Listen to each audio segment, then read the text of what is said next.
Good morning, everyone. Here in front of you is Kyla Irinco, your reporter for today, and I'm here to discuss about the material self. So, material self. People had a material self, in the words of William James, the Harvard psychologist and giant of the American intellectual scene in the late 19th century. A man's self is the sum total of that he can call his. James wrote in 1980. This includes the body, family, and reputation, but also his clothes and his house, his lands and horses, and yachts and bank account. If they grow, their owners felt triumphant. If they faded, people felt a part of themselves was dying. So for me, my understanding about the material self is yung mga tao na pinapahalagahan yung mga gamit nila.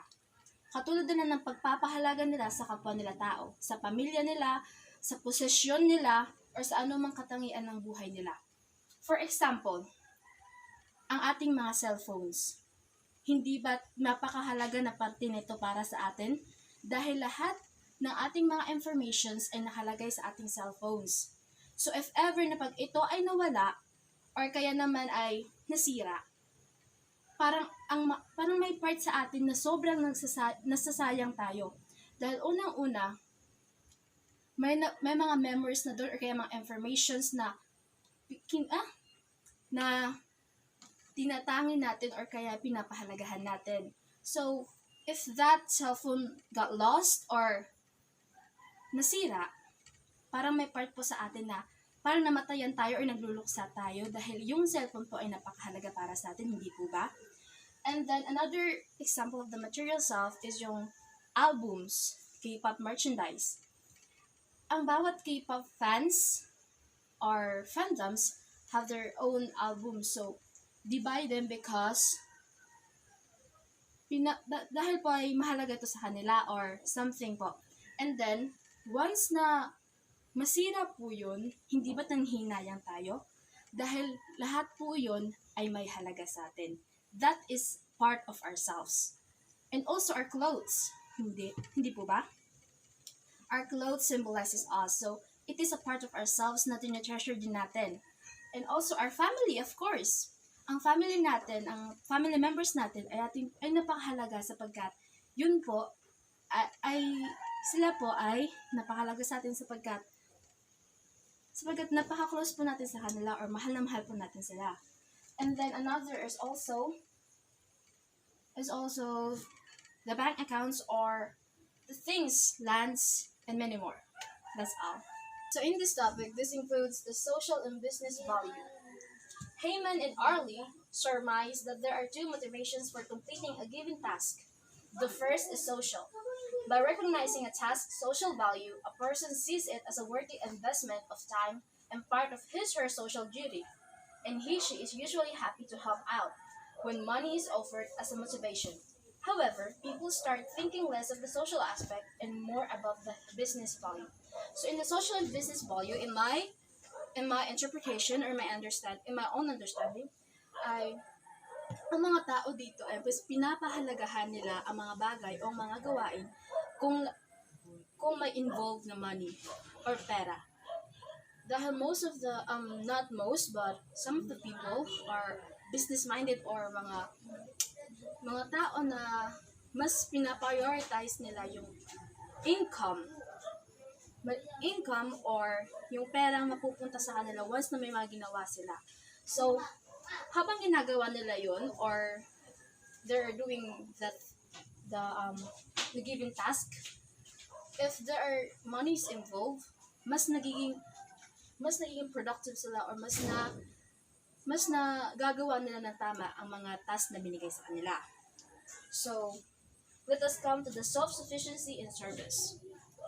Those who are conscious of money typically strive to be more self-sufficient than those from the money isn't a priority.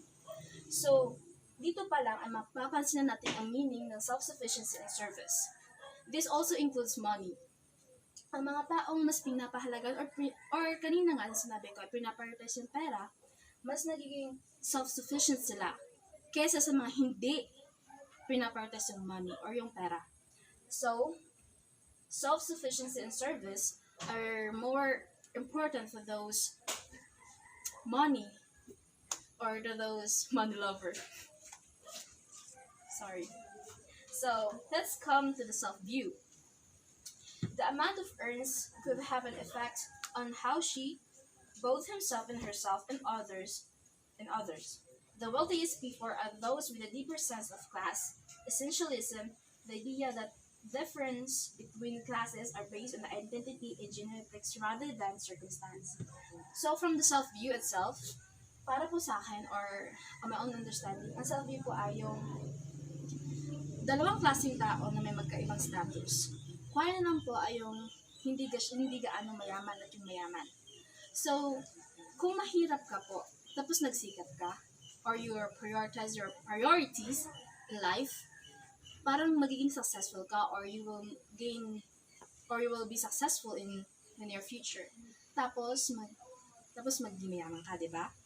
So, there are two classes. The wealthiest in genetics are the people who are born as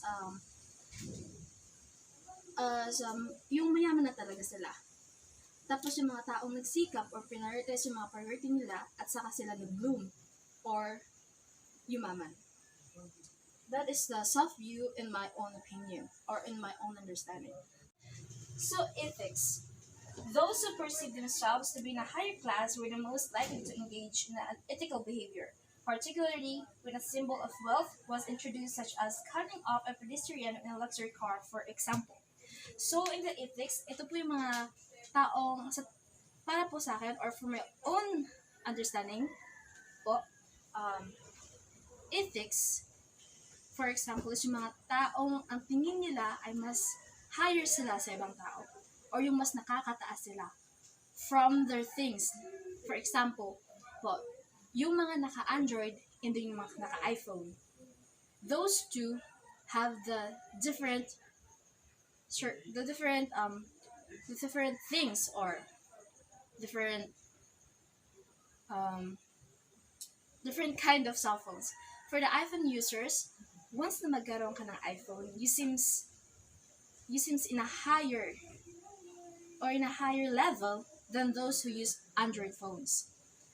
So they think of themselves as one of the most they think some things na parang sinasabi nila sa ibang tao na mas makapangyarihan ako, or I am powerful than you are. Or for example, here in the ethics is those who are wealth or may mga mayayaman na patuloy pa rin sa pagdadrive kahit na naka-stop or may paparaan. Basta alam nila na may ibubuga sila. So in the here ethics, this is a moral or more of a person as he think of himself. And now we come to the last topic. So this is the addiction.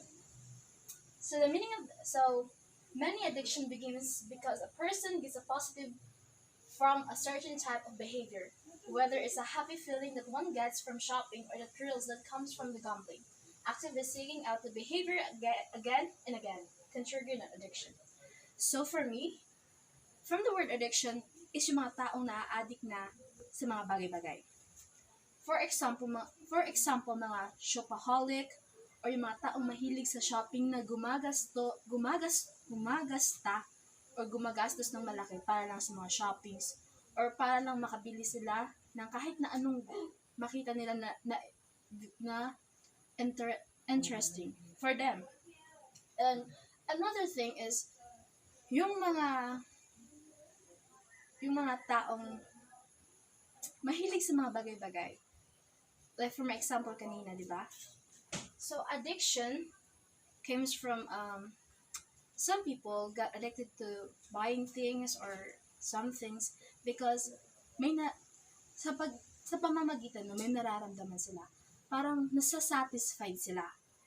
But addiction can get it has some bad effects on the human or to the person because unang-una minsan nakakalimutan na nila yung mga priorities nila at pinaprioritize talaga nila is yung addiction nila.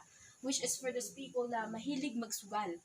Because when they when they